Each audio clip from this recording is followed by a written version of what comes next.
Mas como que o grupo chega a essa conclusão? Que teria que ser assim? Quando Porque começamos... assim, ego faz parte. Você, Claro. quando você está numa seleção, você é o melhor, muitas vezes, como você falou, durante muito tempo fazendo parte entre os melhores, entre os gaúchos.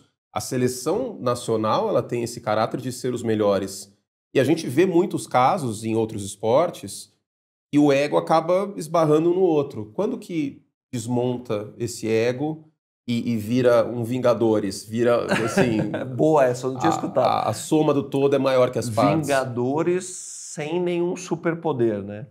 O ego é fundamental, eu diria até essencial, desde que ele trabalhe em prol de um ecossistema, não de um egossistema. Mas como que chegam a essa conclusão? É o Bernardo que direciona? Que É o momento líder, que marca isso? O líder é a força motriz dessa cultura.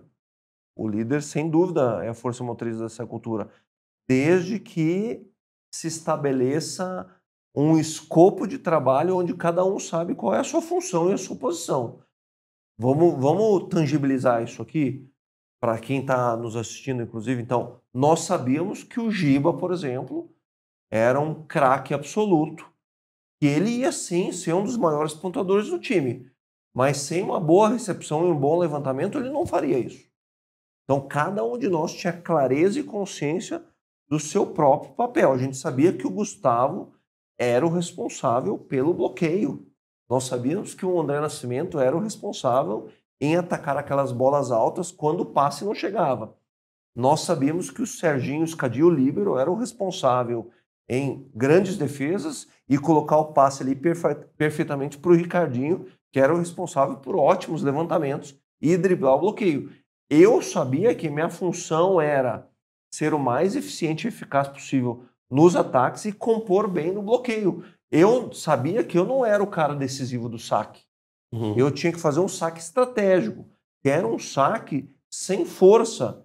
Se era um saque estratégico, eu tinha que errar muito pouco o meu saque para dar margem de erro para o Nascimento, para o Giba, para o Dante e para o Gustavo. Então, cada um tinha plena consciência da sua função e da sua posição naquele time.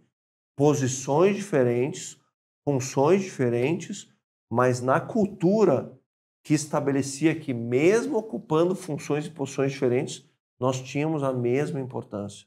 Mesmo os reservas, mesmo os reservas ocupavam uma função diferente, porque eles eram colocados em quadra quando o bicho estava pegando ou quando os titulares não estavam dando conta. Então, essa cultura foi uma cultura construída, não foi algo que o Bernardo simplesmente determinou, olha, Essa vai dúvida ser que eu assim. tenho, não tem nenhum momento de turbulência entre 2001 e Muitos 2004? momentos. Alguma rachadura, alguma turbulência? Muitos momentos de turbulência, de conflito e confronto. E como foi Teve resolvido? soco no peito, teve muito palavrão, a gente operava assim nos treinos, mas isso foi construído. A cultura construída por nós permitia isso, mas foi uma cultura construída por nós. Não estou aqui, pelo amor de Deus, dizendo que qualquer time, qualquer cultura numa organização, num time esportivo, precisa ter palavrão e soco no peito, não é isso.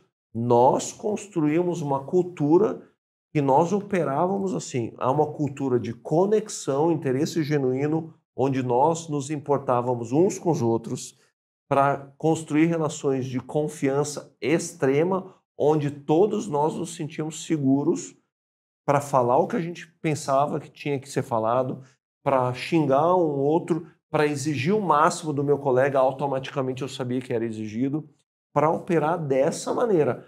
Mas foi a nossa cultura. Foi a nossa cultura. E essa cultura foi construída ao longo do tempo de maneira intencional. Porque eu sabia que eu tinha que tirar o melhor do meu colega e que os outros também tirariam o melhor de mim. Exigência máxima. Tanto é, Kurt, que a nossa regra era assim: treinaremos colocando tanta pressão em nós mesmos que o jogo é confortável. Porque o jogo tem adversário, tem arbitragem, tem a pressão da competição. Estou com a camiseta da seleção brasileira, que não é fácil usar.